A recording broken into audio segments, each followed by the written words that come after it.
قرآن پہاڑوں کے ایک بڑے مقصد کے بارے میں بتاتا ہے، اور ہم نے دھرتی پر پہاڑ بنا دیے تاکہ وہ پیداوار کو ہلا نہ سکے۔ قرآن سورہ انبیاء آیت 31۔ اور دوسری جگہ فرمایا، کیا ہم نے زمین کو بچھونا نہیں بنایا اور پہاڑوں کو کھوٹا یعنی میکھے جیسا نہیں بنایا؟ سورہ نبا آیت 6 اور 7۔ ایک اور جگہ فرمایا، اور اس نے یعنی اللہ نے زمین میں مضبوط پہاڑ گاڑ دیے تاکہ زمین تمہیں ساتھ لیے جھک نہ پڑے۔ سورہ لقمان آیت 10۔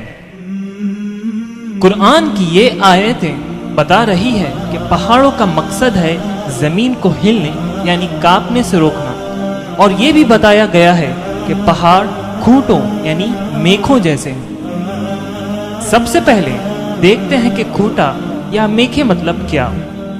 کسی ٹینٹ کو ہلنے سے بچانے کے لیے ہم کھوٹوں کا استعمال کرتے ہیں۔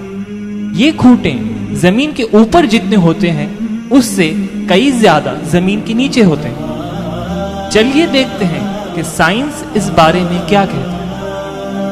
پہلے کے زمانے میں یہ سمجھا جاتا تھا کہ پہاڑ صرف زمین کی سطح یعنی سرفیس کا ابھرا ہوا حصہ ہے، لیکن سائنس نے پتہ لگایا کہ ایسا نہیں ہے۔ پہاڑ جتنا زمین کے اوپر ہوتا ہے اس سے کئی گنا گہرا اس زمین کے نیچے دبا ہوتا ہے۔ اس طرح پہاڑ ایک کھوٹے کی بھومکا نبھاتے ہیں۔ مثال کے طور پر ماؤنٹ ایورسٹ، جس کی اونچائی سمندر کی سطح سے لگ بھگ 9 کلومیٹر اوپر ہے، اس کی جڑ یعنی کہ روٹ 125 کلومیٹر سے زیادہ گہری ہے۔ زمین کی سطح جسے کرسٹ کہا جاتا ہے، اس پر جو بہت بڑی پلیٹس جسے کانٹیننٹل پلیٹس بھی کہا جاتا ہے وہ ہوتی ہیں، اور ان کے آپس میں ٹکرانے سے پہاڑ بنتے ہیں۔ اوپر کی لیئر یعنی سطح مڑنے کی وجہ سے اوپر اٹھتے چلے جاتی ہے اور نیچے کی اندر گڑتے چلے جاتے ہیں، اور اس طرح پہاڑ دکھائی دیتے ہیں۔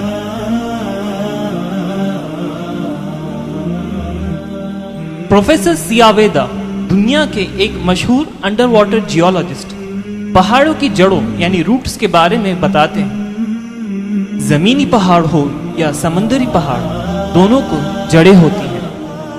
اس کے علاوہ دی ارتھ نامی کتاب، جسے لکھا ڈاکٹر فرینک پریس نے، جو امریکہ کی اکیڈمی آف سائنسز کے 12 سال تک کے پریزیڈنٹ رہے اور امریکہ کے پورو راشٹرپتی جیمی کارٹر کے سائنس کے ایڈوائزر تھے۔ یہ کتاب کو دنیا کی کئی یونیورسٹیز میں ٹیکسٹ بک کے طور پر استعمال کیا جاتا ہے۔ اس میں وہ بتاتے ہیں کہ پہاڑ کھوٹوں کی طرح ہوتے ہیں اور زمین میں بہت گہرے گڑے ہوتے ہیں، اور وہ یہ بھی بتاتے ہیں کہ پہاڑوں کا مقصد زمین کی سطح یعنی کرسٹ کو ہلنے سے بچانا ہوتا ہے۔ تو جو جانکاری آج ہمیں سائنس بتا رہا ہے وہ قرآن نے ہمیں 1450 سال پہلے بتائی۔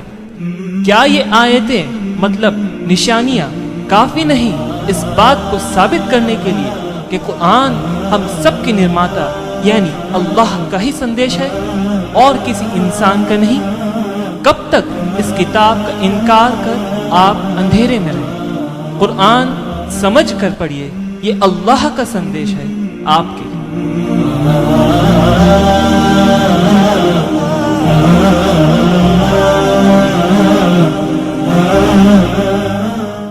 اس میں وہ بتاتے ہیں کہ پہاڑ کھوٹوں کی طرح ہوتے ہیں اور زمین میں بہت گہرے گڑے ہوتے ہیں، اور وہ یہ بھی بتاتے ہیں کہ پہاڑوں کا مقصد زمین کی سطح یعنی کرسٹ کو ہلنے سے بچانا ہوتا ہے۔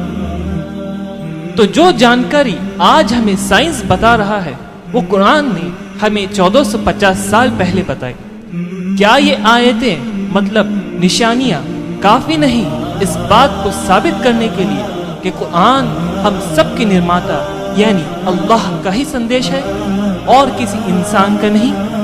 کب تک اس کتاب کا انکار کر آپ اندھیرے میں رہیں؟ قرآن سمجھ کر پڑھیے، یہ اللہ کا سندیش ہے آپ کے لیے۔